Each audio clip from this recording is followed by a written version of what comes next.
And by the way, law and order crime. 107 days, way too many for anybody, but including her. Right. But the more they got to know her, the less they liked her. I've said this many times on this show. Other countries don't do this. They don't have years to run. They call an election, and they have an election in a month. Yeah, and nor the influence of money. We should do that. Right? Yeah, that's going to be hard to get rid of. They've tried. Yeah. But, it's like you don't need 100 days. You need 107 days. You tell people your plan. This is what I am for. This is my thing. You're selling something. You're selling a vacuum cleaner. If I'm selling a vacuum cleaner, I'll tell you why I think it's best. Am I going to tell you every goddamn day for 2 years? Did I tell you about the attachment that gets under the... Yeah, you did. You told me 1,000 times. The political world is talking about Kamala Harris's new book, as expected, but not because she has some amazing leadership insight or because she is finally providing answers that the American people have been longing to hear. Not at all.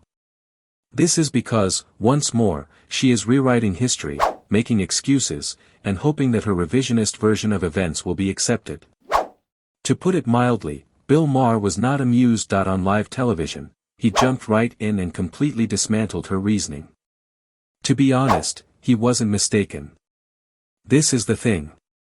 Harris keeps circling back to 107 days is the magic number. She asserts that she had that much time to convince voters before she was destroyed.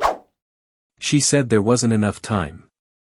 She simply did not have the opportunity to connect because the deck was stacked against her. It sounds interesting, doesn't it? Until you give it a 10-second or so thought. Maher's harsh but accurate response. You don't need 2 years to tell people who you are and what you stand for, he remarked. You don't even require 107 days. You need a clear plan. You must genuinely convey solutions. Consider it similar to marketing a Hoover cleaner. I don't have to spend months standing in your living room trying to sell you the greatest Hoover available until you're tired of hearing it. All I have to do is demonstrate how it functions and explain why it's superior, after which you can make up your mind. That's all. However, Harris, she failed to present a plan. She didn't lay out a plan. For what reason did she assume that she would be given the keys to power? She possessed charisma. She checked some boxes. And that's the issue. Americans grew less fond of her as they learned more about her. It has nothing to do with timing. That's a problem with credibility. It's a likability problem. Above all, that is a leadership problem. Let's now discuss the wider picture. Ma made a point. It was quite enlightening when he displayed the most The violence and the crime, people just getting away with it, cashless bail, whatever. I want to see law and order, and I think that would be helpful. Well, apropos to that, I'll bring up one last subject. Somebody didn't write this, but I want to say it because it's interesting. Some new polling came out, and this is really, I'm speaking to the Democrats especially here, because Trump's numbers are down. They're down with Latinos, they're down with blacks, they're down 15 points with whites. And when whites say, you're not hip anymore, ooh. And yet, in the other poll, on issues, Trump still winning. So this is your big opportunity, Democrats. He's down in the numbers, and you still can't. What precisely are Democrats doing with this opportunity to demonstrate their superior leadership skills? May I ask you, are they introducing daring new regulations? Are they addressing border security, combating inflation, or providing solid strategies for international conflicts? Not at all. Rather, they are intensifying their woke culture battles, which are only effective within their own sphere of influence. While disregarding the actual issues that Americans are yelling about, they are fixated on Donald Trump as if he were the sun, moon, and stars. That's why Maher's commentary hit so hard. Democrats, you're fumbling this, he essentially said. You're on the right track. Even when the opposing squad is on the ropes, you are still unable to score. This is the area that hurts the most. Republicans consistently win when asked who has a better plan on the main issues of immigration, war, crime, and the economy. In terms of democracy, Democrats hardly make it. Even that margin is getting smaller. Consider that, the Democratic Party is losing ground on democracy in general. It's not just poor visuals. Existential is what that is.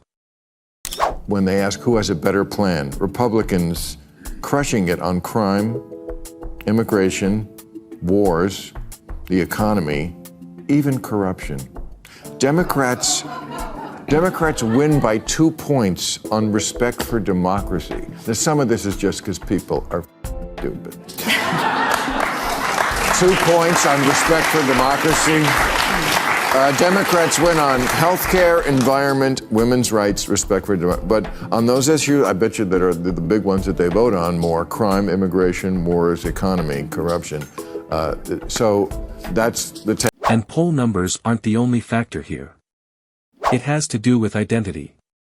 Democrats positioned themselves as the voice of the common man, the guardians of civil rights, and the defenders of democracy for many years.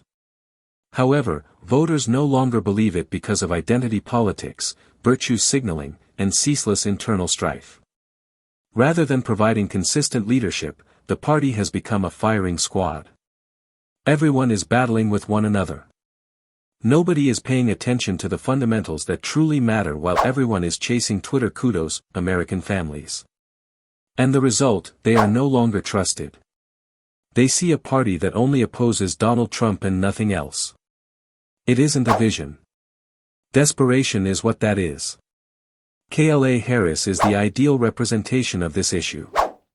Her book is meant to serve as an introspective analysis of what went wrong and suggestions for improving for the future. But it's full of contradictions and excuses rather than humility, honesty, or even a semblance of accountability. The only thing the Democratic Party stands for today is opposition to Donald Trump. Yeah. And I just read Kamala Harris's new book, 107 No, Days. you didn't. I did? No, you didn't. I'd like to... I'll say a lot of lies on this show, but I won't take that. I will not accept I that. thought you might ask me about it. That's why I had to read it. But the point is, it's like, as you probably know, it's like a diary of what happened. But I was looking for, okay, and what's the plan for the future? There wasn't any, and she's just indicative of the party at large. The chronology is to fault. She revises her own stances. She acts as though she has suddenly changed her mind about measures that she publicly backed while in government. After years of not opposing Biden when it mattered, she now even makes an effort to put some distance between them. Not to be overlooked is the shocking revelation of Pete Buttigieg. Harris openly acknowledged in her book that she didn't pick him to be her running mate. Because he was gay. That's not muffling her mouth with words. That is exactly what she penned. However, she completely changed her mind when Rachel Maddow pressed her about it. All of a sudden, she didn't mean that. She denied what she had said. Yeah. With you running as, you're the first woman elected vice president. You're a black woman and a South Asian woman elected to that high office, very nearly elected president. To say that he couldn't be on the ticket effectively because he was gay, it's hard to hear. No. That's not what I said. That he couldn't be on the ticket because he is gay. My point, as I write in the book, is that I was clear that in 107 days, in one of the most hotly contested elections for President of the United States, against someone like Donald Trump who knows no floor, to be a black woman running for President of the United States and as a vice presidential running mate, a gay man, with the stakes being so high, it made me very sad.